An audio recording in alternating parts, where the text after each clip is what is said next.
حي على الفلاح.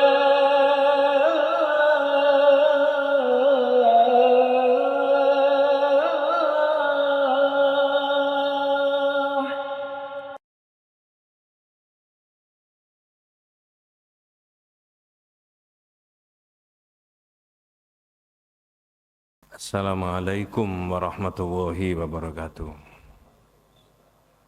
Bismillahirrahmanirrahim. Innal hamdalillah nahmaduhu wa nasta'inuhu wa nastaghfiruh. Wa na'udzu billahi min syururi anfusina wa min sayyiati a'malina. May yahdihillahu fala mudilla lahu wa may yudlil falan tajida lahu waliyyan mursyida. Asyhadu an la ilaha illallah wahdahu la syarikalah wa asyhadu anna Muhammadan abduhu wa rasuluhu la nabiyya ba'dah. Allahumma shalli ala Muhammad wa ala ali Muhammad kama shallaita ala Ibrahim wa ala ali Ibrahim. Wa barik ala Muhammad wa ala ali Muhammad kama barakta ala Ibrahim wa ala ali Ibrahim fil alamin innaka Hamidum Majid. Amma ba'du. Ma'asyiral muslimin rahimani wa rahimakumullah. Usikum wa nafsi bi taqwallahi faqad faza man ittaqa. Ibu-ibu, bapak-bapak, adik-adik para jamaah rahimakumullah. Kalau kita perhatikan sejarah kehidupan dari manusia itu memang ada upaya-upaya individu maupun kelompok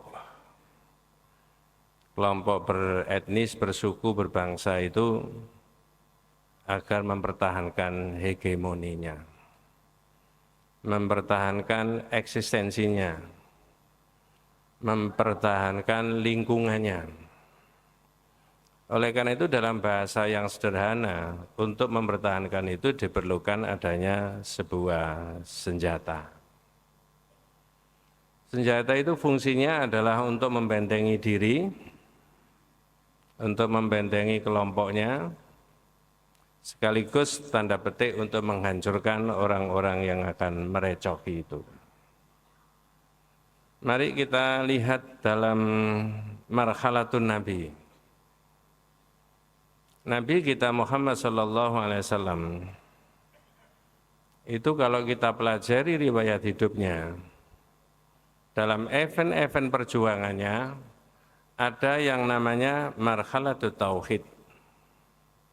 Yang kedua marhalatul ukhuwah. Yang ketiga al-istiqdad. Yang keempat tahqiqun nasr. Apa maksudnya? Pertama adalah marhalatul tauhid. Nabi menguatkan komunitas orang yang dipimpin oleh Nabi itu dengan kekuatan tauhid. Punya link langsung dengan Allah, menaruh keyakinan dan kepercayaannya kepada Allah. Konsepnya la ilaha illallah, menafikan segala kekuatan, menafikan segala yang diilahkan, menafikan segala yang dituju, lalu mengitsbatkan, menetapkan hanya kepada Allah. Jadi tiap-tiap individu yang dipimpin oleh Nabi dikuatkan itu. Ini namanya marhalatul tauhid. Kalau kita telusuri dalam hadis-hadis banyak. Salah satunya, ketika Rasulullah menyuruh sahabatnya yang namanya Mu'ad. Mu'ad itu diperintah begini sama Nabi. Falyakun awwalu ma tad'uuhum ilaihi syahadatu alla ilaha illallah. Pertama kali yang kamu ajarkan mereka adalah syahadat. Tentu saja syahadat bukan hanya dilafalkan, tapi kemudian diuraikan makna-maknanya lalu diimplementasikan dalam kehidupan sehari-hari. Ini yang pertama. Yang kedua ukhuwah, persaudaraan. Saya tidak menerangkan panjang lebar karena bukan itu topiknya. Jadi ukhuwah dipersaudarakan oleh Rasulullah. Maka teorinya, kalau ada pemimpin kepingin menjadi pemimpin yang sukses, mohon maaf, umat itu tidak dipecah, tapi justru umat itu disatukan.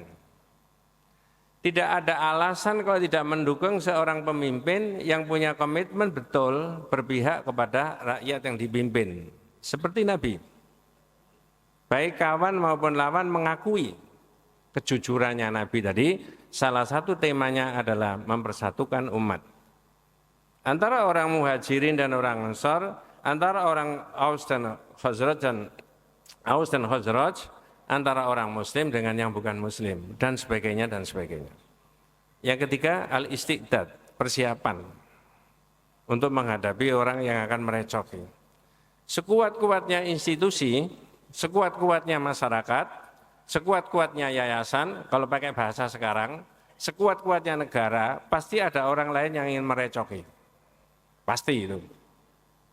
Kemudian yang terakhir adalah tahqiqun nasr, kemenangan.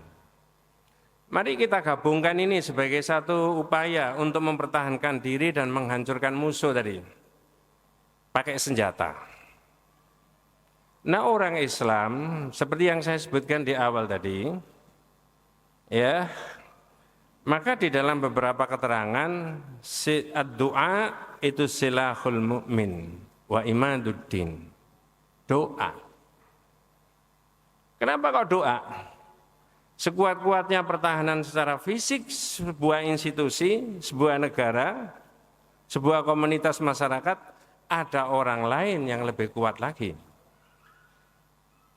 Sebersatu-bersatunya kita, mungkin ada orang lain yang lebih bersatu daripada kita. Tapi kalau umat Islam itu bersandar kepada Allah, ini sudah maksimal sudah.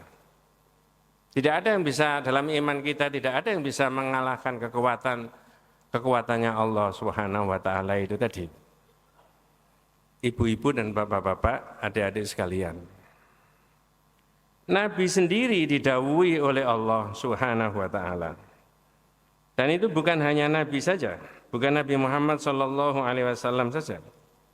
Tapi semua deretan para nabi dan para rasul. Apa dawuhnya apa? Dawuhnya Allah. Wa kadzalika ja'alna likulli nabiyyin aduwan syayatinal insi wal jin yuhi ba'duhum ila ba'din zukhrufal qawli ghurura al-ayat. Dan demikianlah kami jadikan pada tiap-tiap nabi itu musuh.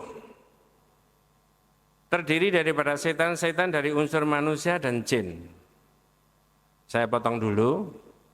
Kalau jenengan tanya pada Pak Kiai dan Ustadz yang ahli tafsir, mengapa dalam surat Al-An'am ini yang didahulukan oleh Allah itu setan-setan dari unsur manusia? Padahal di ayat yang lain itu ketika disejajarkan antara manusia dengan jin, jin dan manusia, yang didahulukan selalu jin. Contoh, alladzi yuwaswisu fi sudurinas minal jinnati. 2, wa ma khalaqtul jinna wal insa. 3, wa laqad dzara'na li jahannama katsiran minal jinni wal insi. Tapi ini yang didahulukan adalah syayatinal insi wal jin, setan-setan dari unsur manusia dan jin. Ini kalau disederhanakan, oh kalau begitu setan dari unsur manusia, ada apa tidak? Jawabannya ada. Jenengan dan saya harus yakin pasti ada. Tapi tidak boleh berangan-angan. Pak Ustadz, apa tetangga saya itu? Nah, ini yang tidak boleh. Biarin aja, itu sudah urusannya Allah dengan orang itu. Dia memusuhi kita apa tidak, memusuhi Islam apa tidak. Karena setan itu tema sentralnya memusuhi kebaikan dan kebenaran. Itu tema sentralnya setan itu di situ. Nah, saya balik ke ayat tadi. Kalau para nabi itu sudah oleh Allah dinas ada musuh-musuh daripada setan-setan dari unsur manusia dan jin yang memprovokasi dan sebagainya, maka nabi dan umat Islamnya dilengkapi oleh Allah sebuah senjata. Ini kita mainkan sebagai orang yang beriman, senjata itu jangan dibiarkan aja.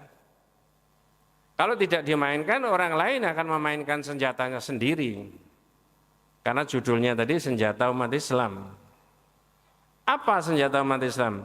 Tidak lain dan tidak bukan adalah doa kepada Allah Subhanahu wa taala. Ad-du'a silahul mu'min. Doa itu adalah senjatanya umat Islam. Wa imaduddin, dan itu adalah tiang dari agama.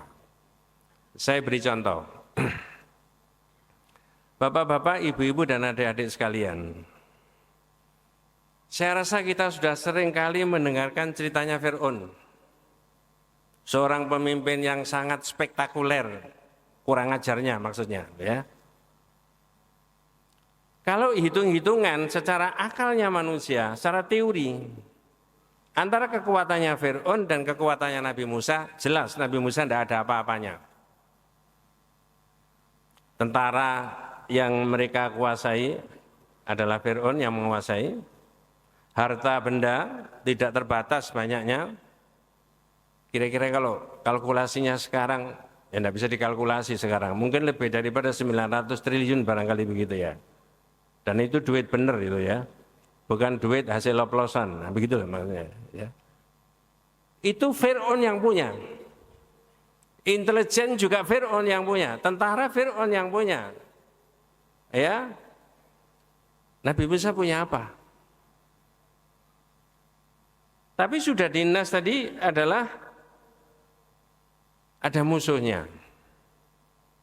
Ibu-ibu dan bapak sekalian, yang menggelitik dari kekuatan yang dimainkan Nabi Musa adalah ketika ada seorang yang memberikan informasi kepada Nabi Musa bahwa para pembesar negerinya Fir'aun itu sedang berunding.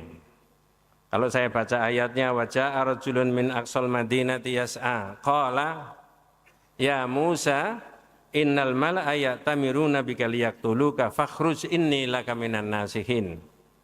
Ya, surat Al-Qasas. Saya tidak menafsiri dan menerjemahkan secara detail. Ini ada orang yang bergegas memberitahu sama Nabi Musa. Apa yang disampaikan kepada Musa? Ya Musa, innal mala'a ya'tamiruna bika liyaqtuluka fakhruj inni laka minan nasihin. Musa, mudah-mudahan tidak salah paham, para pembesar negeri ini sedang berunding. Nah sekarang saya tanya adik-adik, kalau pakai bahasa 2025, para pembesar negeri ini sedang berunding itu apa maksudnya? Daripada terlalu lama jawabnya, saya jawab sendiri. Jawabannya adalah sidang kabinet bidang politik dan keamanan. Karena Nabi Musa dianggap mengganggu stabilitas negaranya Fir'aun. Kalau pakai bahasa sekarang seperti itu. Ini orang memberitahu. Bisa juga kalau pakai bahasa sekarang, orang ini wartawan senior. Wartawan kan sukanya cari-cari berita. Ternyata berita yang mau ditulis adalah pembesar negeri ini berunding, ya, keputusannya membunuh kamu. Fakhruj inni laka minan nasihin. Keluar dari negeri ini. Saya cuma beri nasihat aja sama kamu. Pertanyaan saya, Nabi Musa punya apa? Fakharaja minha khaifan, ayat berikutnya. Nabi Musa keluar dari daerah itu, dari negara itu dalam keadaan ketakutan. Jangan saya tidak boleh pakai bahasa Surabaya. Nabi kok goci, nah itu tidak boleh. Keluar dari kota itu dalam keadaan ketakutan. Apa yang dimainkan Nabi Musa? Ini yang penting. Ada dua. Satu ya tarokob, yang kedua berdoa. Rabbi najini minal qaumi dzalimin. Apa ya tarokob? Waspada. Jangan-jangan orang di sebelah itu tentaranya Fir'aun. Jangan-jangan orang yang sedang duduk di sana itu adalah intelijennya Fir'aun. Waspada. Tapi memainkan senjata berikutnya doa. Kalimatnya pendek. Rabbi najini minal qaumi dzalimin. Rabbi najini minal qaumi dzalimin.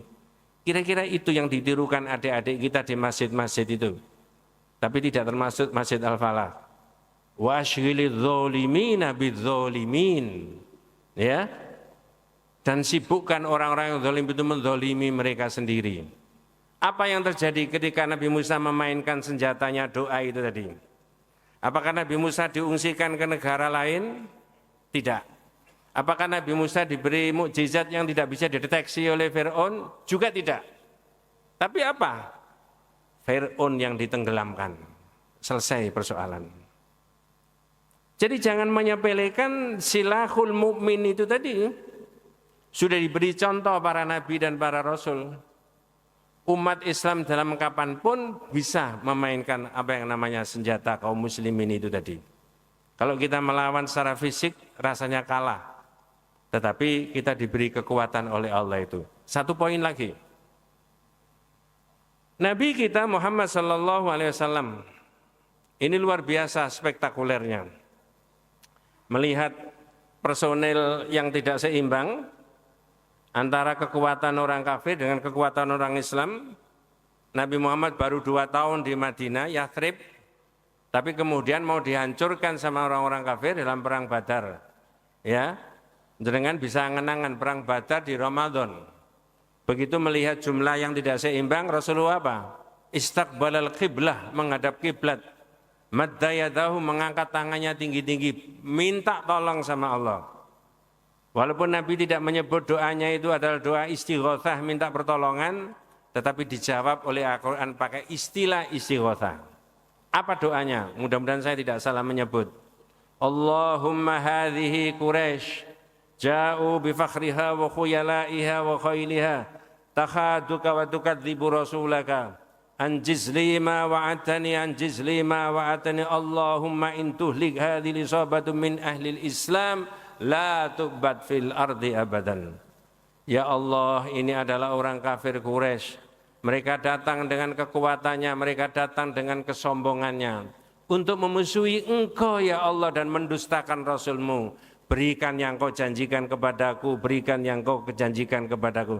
Ya Allah, jika umat Islam yang saya bawa ini habis, saat itu cuma 317, kata tafsir Al-Maraghi, sedangkan orang kafir itu ribuan. Ya, la tubat fil ardi abadan. Jangan harap engkau disembah lagi di dunia ini untuk selama-lamanya. Apa yang terjadi dengan doanya Rasulullah tadi?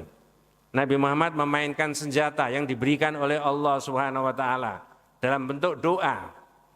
Ya. Lalu Allah menjawab, idz tastaghitsuna rabbakum fastajaba lakum anni mumiddukum bi alf minal malaikati murdifin. Ingat Muhammad, ketika kamu memohon pertolongan ya kepada Rabb-Mu, maka kami turunkan 1000 malaikat untuk berperang, untuk menghadapi orang-orang kafir. Itulah kemenangan yang spektakuler. 300 tentara umat Islam melawan 1000, tapi kemenangan itu berada di tangan Rasulullah SAW. Pertanyaan saya sebelum saya akhiri, ibu-ibu, bapak-bapak, adik-adik sekalian, apa boleh doanya Rasulullah itu kita modifikasi di 2025 dan seterusnya? Loh, jangan dulu, belum bisa uraikan, bolehnya gimana? Allahumma ya Allah intuhlik hadhil isabatu min ahlil islami fi Indonesia la tu'bad fi hadzal balati Indonesia abadan. Mudah-mudahan tidak salah paham. Doa ini bukan provokasi. Enggak. Apa maksudnya? Ya Allah, jika umat Islam Indonesia ini habis, jangan harap engkau disembah lagi di bumi Indonesia untuk selama-lamanya. Pertanyaannya, boleh apa tidak? Doa itu dikandung maksud 2. Satu, agar Allah berkenan menjadikan umat Islam Indonesia ini tetap mayoritas. Yang kedua maksudnya adalah supaya Allah menjadikan anak cucu kita itu imannya seperti kita, sama-sama muslim.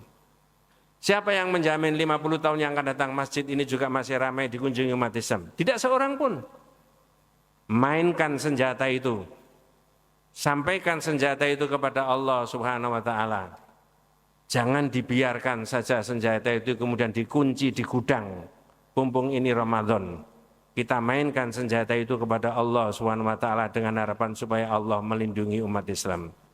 Ibu-ibu dan bapak-bapak sekalian, karena ini bukan pengajian, tidak boleh diperpanjang. Wabillahi taufiq wal hidayah. Wassalamualaikum warahmatullahi wabarakatuh.